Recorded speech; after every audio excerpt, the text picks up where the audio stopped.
Kailan po? Makulit po yan. Hindi po makakas. Panunin ko lang kuya ko. Doon po, doon po. Sumagot pa sa message. Master, lang po. Hey, good morning. Ba't may ganyan na si tatay? Ano nangyari? Kanya ito? Talaga na.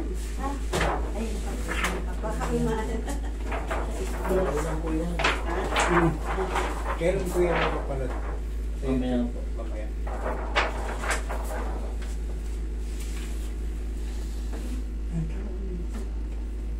Ito tayo sa ilalim. Ito. Sleep disc. Sleep disc. Umusog tayo eh. Ilan taon yan? Ilan taon na si tatay? 66. 66. 67 na to. Isa katapusan pa. Malapit na katapusan. Ito, sleep disc yung kay sir. Ito. Sa pinakailalim. Ayan. Ito. Yan. Umabante yung ano. Umabante yung mga ano, yung sa umurong. Early degenerative arthritis and of the spine with concomitant muscular spasm.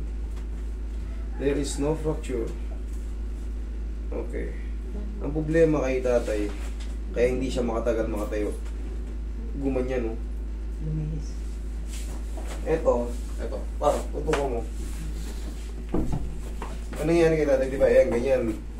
Itong isang vertebrae niya sa L5, umusog ng paganon. Umusog ng ganun. Kaya, siyempre, tandaan nyo, nagpapatayo sa atin balakang. Kaya pag nakawala sa timing yan, yung disc niyan, gumaganon, naglat. Tapos, may mga ligaments yan dyan. May mga sciatic nerve yan dyan. Kaya, pag nabigatan, sumasakit. Para ko nakikita ng ugat. Opo, yung mga ano natin dyan. Tinutukuran yan eh. Pagka medyo malayo-layo na, paupo. Sa totoo lang, operation na itong ganito. Pero siyempre, may edad na si tatay. Ay, magmimit. Ito kasing ganito, dudulas to, maaaring maibalik yan.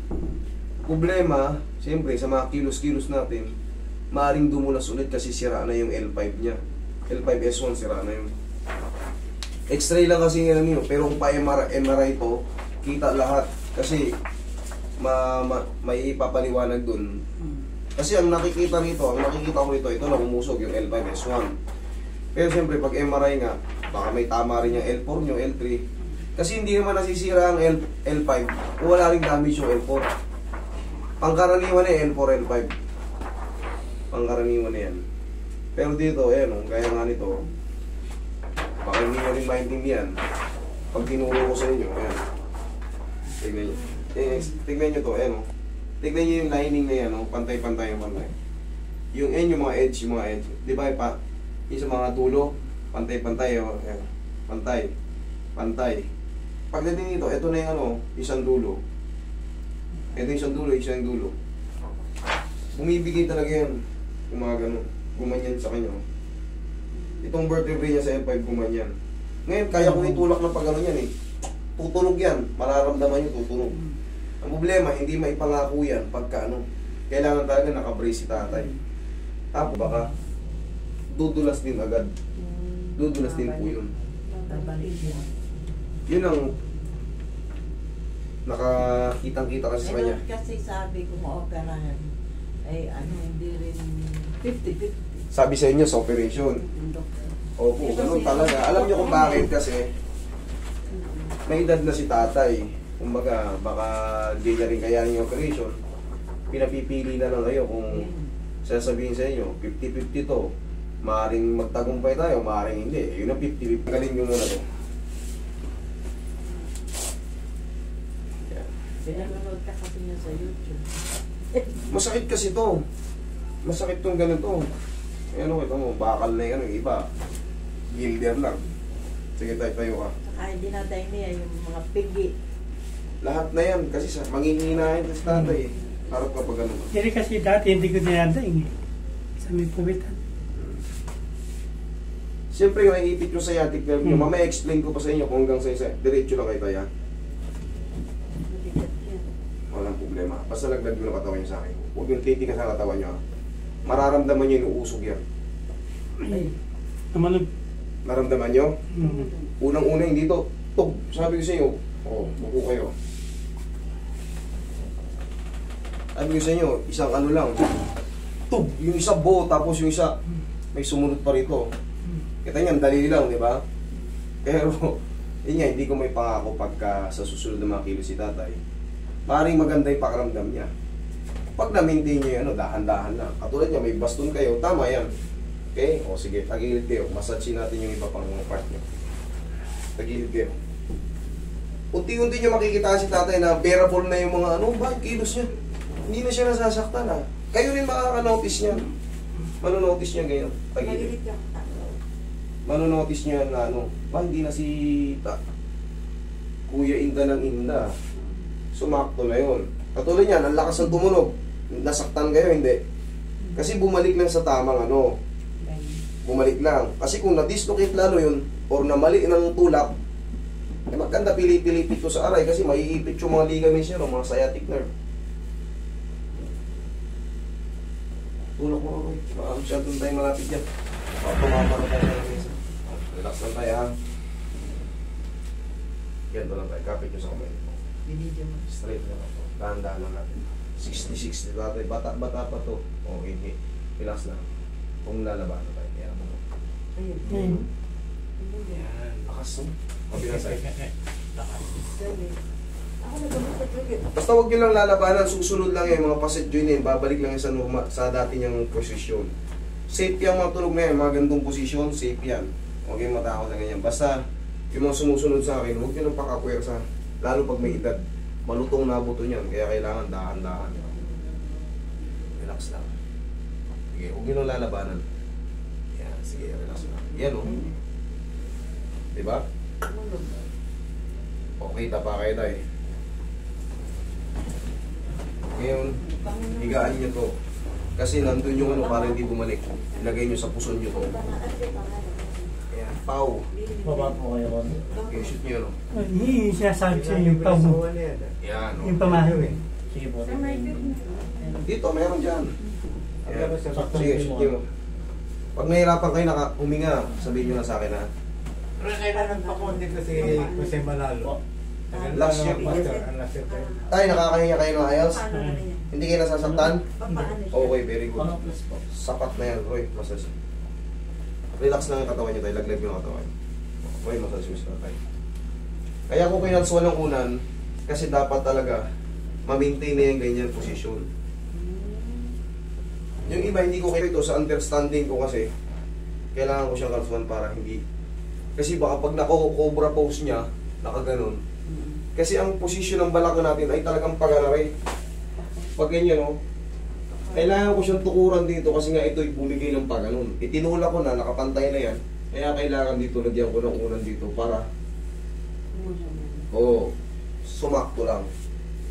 Kung mapapansin yung iba, hindi ko nilalagyan ng unan kasi hindi sila pare-parehas ng ng problema. Okay. Pero si tatay, nakita mo, komportable siya dyan. Yung iba kasi may sira sa ganyan, hindi makadapa, hindi makatihaya. May nag-ground, masakit. Dapat pa rin yan. Di ba siya naggaganyan? O isang ano lang po. Patapatagilid siya. Patagilid. Hindi nyo ba siya nakasubukang? Okay, sige. Hindi kayo nahirapan huminga, ha? Ay.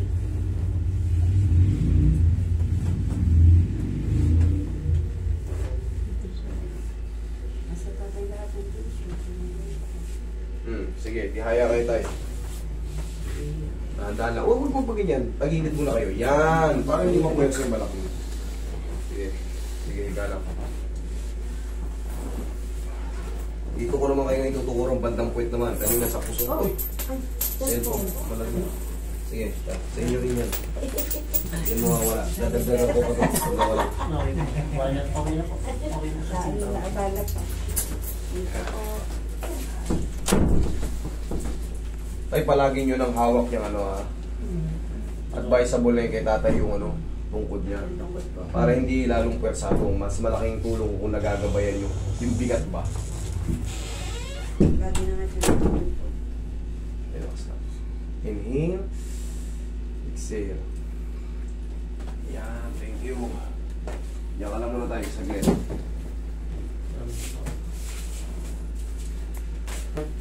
Wala na nakasabit dyan. Wala na nakakalso dyan. Pagka nakakahiga na kayo ng patag at walang nakakalso, ay sakto na yan. Tapos yan, siyempre, suot ko lang ito palagi. Kasi hindi na, kaya nga nasabi ko, hindi na maipapangako yan. Kumbaga, yung kilos nyo, kailangan talaga, very... Tayo kayo muna tayo, kapit natin ito. Ay, dag. Lalayo sa tayo. Tsaka ang kabit ito, dito. Yan, may... Yan, sa puwetan. Tataas at tataas. Yan. Sa sikmura. Huwag nyo sa sikmura. Diyan talaga ang brace niyan. Kasi sa L5S1 ang tama ni nanay. Dapat marunong din kayo magkabit niyan. Yan, dyan. Kailan pala mababa? Hindi dito. Diyan lang. Pag nakaupo kayo na kampante kayo, pwede nyo tanggalin yan. Pag maglalakad kayo, nakaganyan kayo. Para sa understanding nyo rin, sige. Sige. Lakad kayo ngayon, tingnan mo. Di ba, hirap si tatay maglakad? Oo, sige, lakad kayo. Ito ko. Ito masakit. Pige, sige, lakad dito. Pero wala nang kuman yung parang sumasabit niya. Wala na. Yung sa ugat. So, okay, thank you. Ganyan lang, Kaya, tatay kasi hindi, kailangan talaga yung puwersadong bigat, hindi na diretso sa balakang niya. Okay? Tay, tapos tay, mag-iingat kayo, lalo kung si CR kayo. Gabayan na si tatay, kaya kailangan palaging may... kasi advisable na sa inyo to tay, para hindi lahat sa palakang. Para napakababay ko ano ka, Jody. Naya-adjust. Naya-adjust. Siya Parang nag-adjust niya. napakababa. Siya nag-adjust niya ng haba. Maraming tungkod yan, 5. May upo. Isa niyo. Wala na yung nakakalso, no? Okay na. Sige tay. Yun nga, uulitin ko lang, hindi ko na may papangako yan. Naibalik ko, tanggal yung kirot, pero sana mag-iingat kayo sa mga movement nyo. Pag nakaupo na kayo ng 1-0 yan, tanggalin nyo na yan pag naka-ano na kayo. Sa bahay lang. O pag nasa bahay lang kayo. Okay?